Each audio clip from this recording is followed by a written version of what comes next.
Assalamualaikum warahmatullahi wabarakatuh.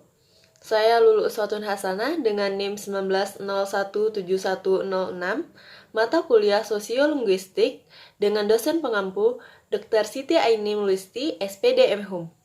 Video ini merupakan syarat salah satu untuk memenuhi nilai ujian tengah semester. Pada video kali ini, saya akan membahas salah satu materi dari Sosiolinguistik, yaitu kontak bahasa. Perkembangan kehidupan masyarakat Indonesia telah mengalami berbagai perubahan yang berkaitan dengan perkembangan pengetahuan dan teknologi, mengakibatkan terjadinya perubahan perilaku masyarakat Indonesia dalam bertindak dan berbahasa. Dengan banyaknya perubahan dalam berbagai bahasa, mengakibatkan keberagaman berbahasa mengharuskan untuk tetap berkomunikasi satu sama lain, baik antar masyarakat satu dengan masyarakat yang lainnya, atau baik antara satu masyarakat asli dengan satu masyarakat pendatang. Thomson pernah berpendapat, yang mana kontak bahasa adalah peristiwa penggunaan lebih dari satu bahasa dalam satu tempat dan waktu yang sama.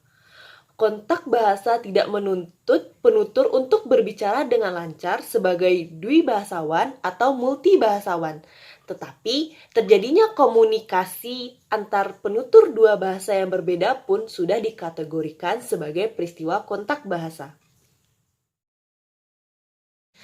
Ada beberapa faktor yang menyebabkan terjadinya kontak bahasa yang dapat dikelompokkan menjadi 3 kategori menurut Thomason. Yang pertama, pindahnya sebuah kelompok ke kelompok lain.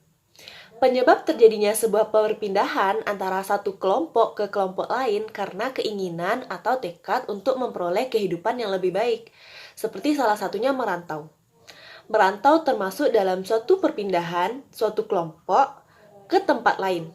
Selain itu, ada juga kebijakan bagi penduduk Indonesia yang mengharuskan untuk melakukan transmigrasi, seperti salah satunya penduduk Jawa yang melakukan transmigrasi ke berbagai wilayah di Indonesia sehingga terjadi perubahan atau pembauran antar penduduk setempat dengan penduduk pendatang yang mengakibatkan terjadinya kontak bahasa antara bahasa dengan kelompok pendatang dengan kelompok penduduk setempat.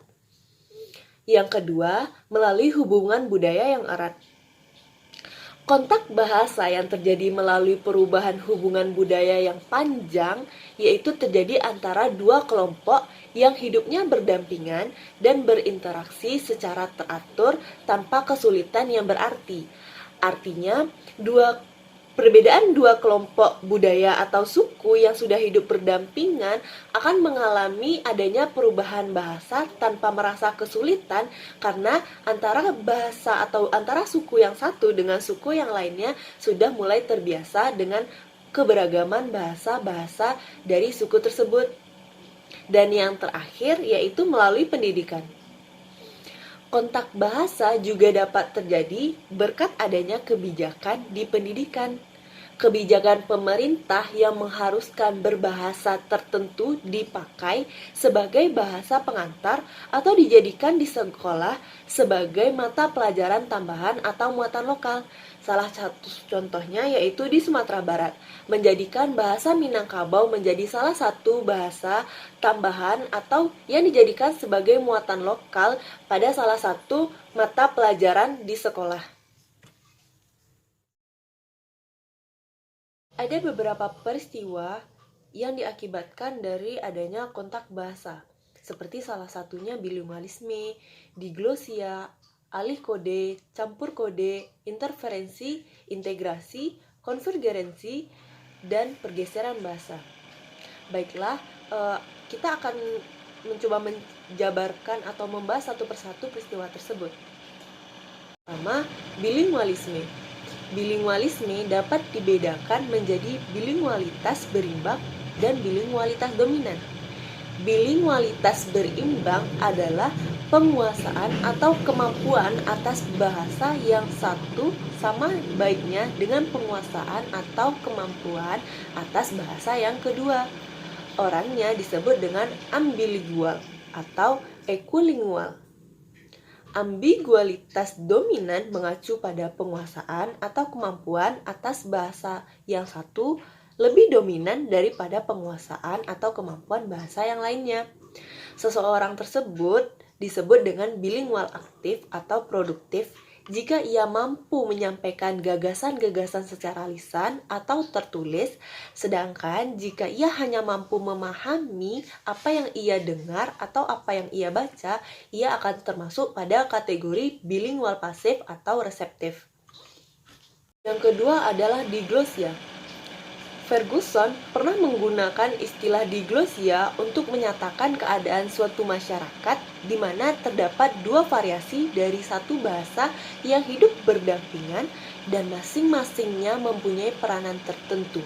Ada ragam tinggi dan ada ragam rendah. Contohnya, dari bahasa Jawa terdapat bahasa Jawa Ngoko, Madia, dan Kromo. Dan yang ketiga adalah alih kode. Alih kode itu sebagai gejala peralihan penggunaan bahasa karena berubahnya suatu kondisi dan situasi. Berbeda dengan Aple yang menyatakan bahwa alih kode itu antar bahasa. Jadi, Helms juga pernah mengatakan bahwa alih kode itu bukan hanya terjadi antar bahasa, tetapi dapat juga terjadi antar ragam-ragam atau gaya-gaya yang terdapat dalam suatu bahasa. Contohnya saja, alih kode ketika penutur A dan penutur B sedang bercakap-cakap menggunakan bahasa Sunda.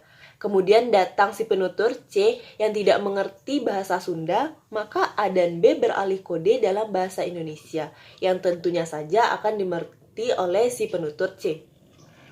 Yang keempat adalah campur kode. Campur kode adalah sebuah peristiwa suatu tutur klausa maupun frasa-frasa yang digunakan terdiri dari klausa atau frase campuran. Dan masing-masing klausa atau frase itu tidak lagi mendukung fungsi sendiri-sendiri. Maka peristiwa itulah yang terjadi atau yang dinamakan dengan campur kode. Dan yang kelima adalah interferensi. Interferensi adalah penyimpangan norma bahasa masing-masing yang terjadi dalam tuturan dwi bahasa atau bilingualisme sebagai akibat dari pengenalan lebih dari satu bahasa. Interferensi meliputi interferensi fonologi, morfologi, leksikal, dan sintaksis. Selama ini ada istilah interferensi yang selalu dipakai dengan konotasi negatif yang berkaitan dengan penyimpangan norma.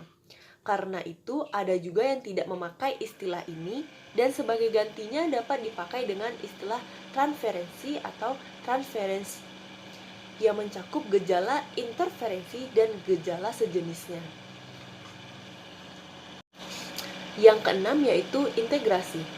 Integrasi merupakan bahasa dengan unsur-unsur pinjaman bahasa asing yang dipakai atau dianggap bukan sebagai unsur pinjaman. Biasanya unsur-unsur pinjaman diterima dan dipakai oleh suatu masyarakat setelah terjadi penyesuaian kata atau penyesuaian bunyi yang sudah melalui proses yang cukup lama. Contoh polis dari bahasa Inggris yang telah diintegrasikan oleh masyarakat Malaysia menjadi polis. Kata research juga telah diintegrasikan menjadi riset. Dan yang terakhir yaitu konvergensi. Secara singkat, Cher dan Agustina menyatakan bahwa ketika sebuah kata sudah ada pada tingkat integrasi, maka artinya kata serapan itu sudah disetujui dan converged into the new language. Sekian penyampaian penjelasan materi tentang kontak bahasa dari saya. Banyak salah janggalnya saya mohon maaf. Akhir kata, Assalamualaikum warahmatullahi wabarakatuh.